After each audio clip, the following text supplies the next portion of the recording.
Bu ne zaman çıkacak? Kim var? Kim?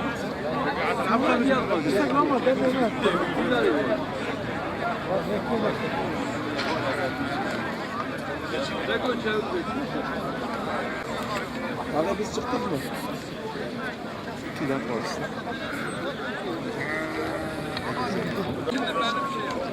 ده مليون شهر هاي الماكينة ساعتك مش وراك السلاح يقول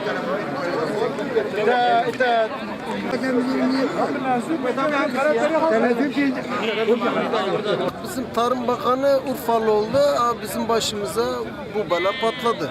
Hayvancılıkta küçük başta herhangi bir şap hastalığı yok. Biz buranın büyük esnafı, küçük esnafı değiliz. Buradaki küçük baş esnaf arkadaşlar hepsi mağdur. Alışveriş olmuyor. Dünyayı Türkiye'nin için doyurdular. Urfa'da şap hastalığı var. Öyle bir şey yok. Bir büyük başta bir tane çıkmışsa bu Urfa'ya mal etmek doğru değildir yani. Bir gün çarşamba günü sabah geldik ki baktık yetkililer kapılarda dikilmişler. Yasak olduğunu bize ilettiler.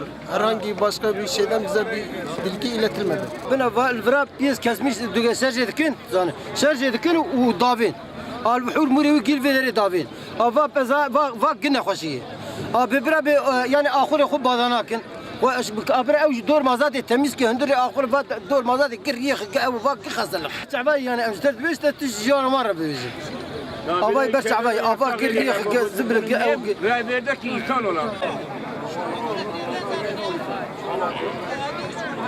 الحسن علي حبيبه